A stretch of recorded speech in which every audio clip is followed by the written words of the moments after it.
ಇದು ಶಿವಣ್ಣ ಮಾತು. ಶಿವಣ್ಣ ಏನು ಹೇಳಿದ್ರು, ಅದಾದ ನಂತರ ರಾಘಣ್ಣ ಕೂಡ ಮಾತನಾಡಿದ್ದಾರೆ. ಶಿವಣ್ಣನ ನೋಡಿ ನನಗೆ ಅಪ್ಪಾಜಿ ನೋಡಿದಂತಾಯ್ತು. ಶಿವಣ್ಣನಿಗೆ ನಾವಷ್ಟೇ ಅಲ್ಲ, ಅಭಿಮಾನಿಗಳ ಶ್ರೀರಕ್ಷೆ ಇದೆ. ಶಿವಣ್ಣ ಬಗ್ಗೆ ಸಹೋದರ ನಟ ರಾಘವೇಂದ್ರ ರಾಜ್ಕುಮಾರ್ ಮಾತನಾಡಿದ್ರು.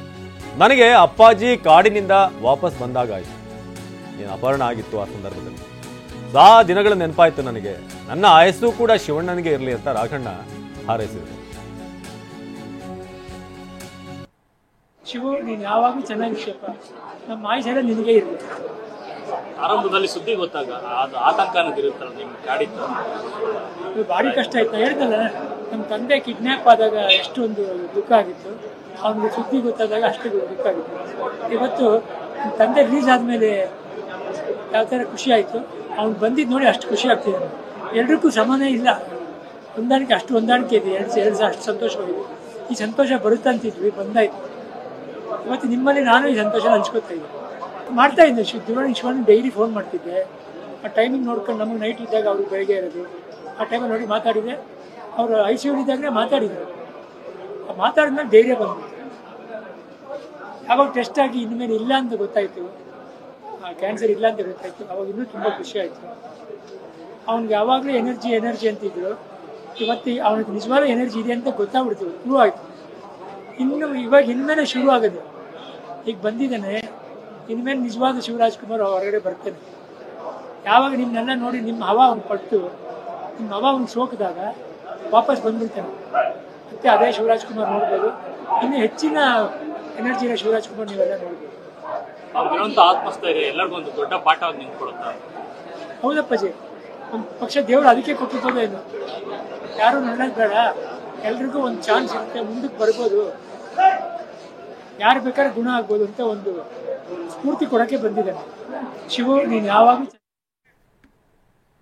ಇದು ಶಿವರಾಜ್ಕುಮಾರ್ ಅವರು ಬಂದಂತಹ ಸಂದರ್ಭದಲ್ಲಿ ಸಿಕ್ಕಂತಹ ಸ್ವಾಗತ. ಹಾಗೆ ಅವ್ರನ್ನ ಸ್ವಾಗತಿಸೋದಕ್ಕೆ ಸಂಗೀತ ನಿರ್ದೇಶಕ ಅರ್ಜುನ್ ಜನ್ಯ ಕೂಡ ಆಗಮಿಸಿದ್ರು. ಸೊ ಏರ್ಪೋರ್ಟ್ಗೆ ಬಂದು ಅವ್ರನ್ನ ಬರಮಾಡ್ಕೊಂಡ್ರು.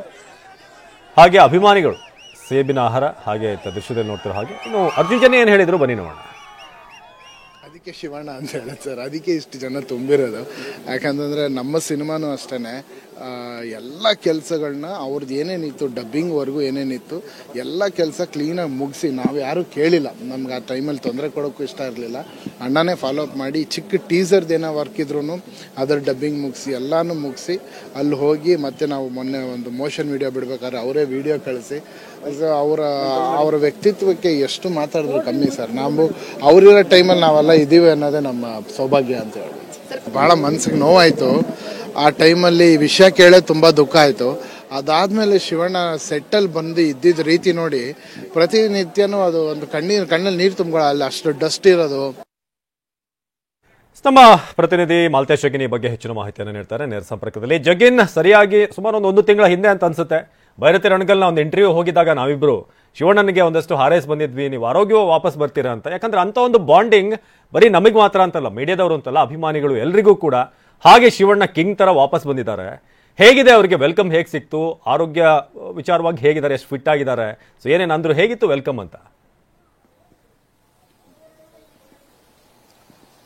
ಖಂಡಿತ ಅವಿನಾಶ್, ಏನಂತಂದ್ರೆ ಶಿವರಾಜ್ ಕುಮಾರ್ ಅವರಿಗೆ ಕೇವಲ ಅಂದ್ರೆ ಅಭಿಮಾನಿಗಳು ಮಾತ್ರ ಅಲ್ಲ, ಮಾಧ್ಯಮದ ಜೊತೆಗೂ ಕೂಡ ಸೊ ಅಷ್ಟೇ ಒಂದು ಆತ್ಮೀಯ ಒಂದು ಬಾಂಧವ್ಯ ಇರುವಂತದ್ದು. ಸೊ ಇವತ್ತು ಪ್ರಮುಖವಾಗಿ ಏನಂದ್ರೆ ಬರೋಬ್ಬರಿ 1 ತಿಂಗಳ ನಂತರ ಅಂದ್ರೆ ಅಮೆರಿಕದ ಫ್ಲೋರಿಡಾದ ಮಿಯಾಮಿ ಆಸ್ಪತ್ರೆಯಲ್ಲಿ ಕ್ಯಾನ್ಸರ್ಗೆ ಚಿಕಿತ್ಸೆಯನ್ನು ಪಡೆದು ಬಂದಂತಹ ಶಿವರಾಜ್ ಕುಮಾರ್ ಅವರು ಸೊ ಇವತ್ತು ಬೆಂಗಳೂರಿಗೆ ಬರ್ತಾ ಇದ್ದಾರೆ ಅನ್ನುವಂಥ ಮಾಹಿತಿ ಅಭಿಮಾನಿಗಳಿಗೆ ಸಹಜವಾಗಿ ಗೊತ್ತಿತ್ತು.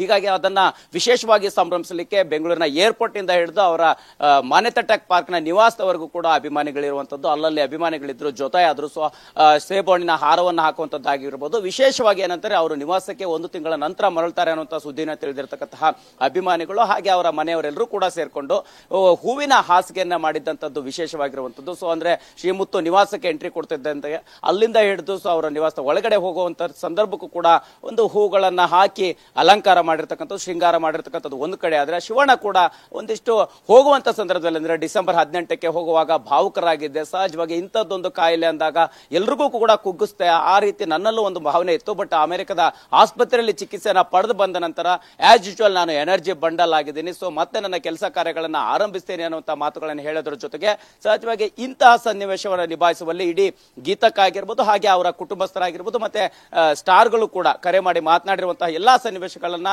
ಹಂಚಿಕೊಳ್ಳುವುದರ ಜೊತೆಗೆ ಅಭಿಮಾನಿಗಳ ಪ್ರೀತಿಗೆ ಮತ್ತೆ ಅವರ ಹಾರೈಕೆಗೆ ನಾನು ಯಾವತ್ತೂ ಚಿರಋಣಿ ಅನ್ನುವಂತಹ ಮಾತುಗಳನ್ನ ಹೇಳುವಂತಹ ಸನ್ನಿವೇಶ ಕೂಡ ನಿರ್ಮಾಣ ಆಗಿತ್ತು. ಕೆಲವು ದಿನಗಳ ನಂತರ ಯಥಾ ಪ್ರಕಾರ ನಾನು ಮತ್ತೆ ಶೂಟಿಂಗಿಗೆ ಬರ್ತೀನಿ, ನನ್ನ ಕೆಲಸ ಕಾರ್ಯಗಳನ್ನ ಆರಂಭಿಸ್ತೀನಿ, ಸದ್ಯಕ್ಕೆ ಯಾವುದೇ ರೀತಿಯ ಸಮಸ್ಯೆ ಇಲ್ಲ ಅನ್ನುವಂತ ಮಾತುಗಳನ್ನ ಶಿವಣ್ಣ ಕೂಡ ಹೇಳಿರುವಂತದ್ದು.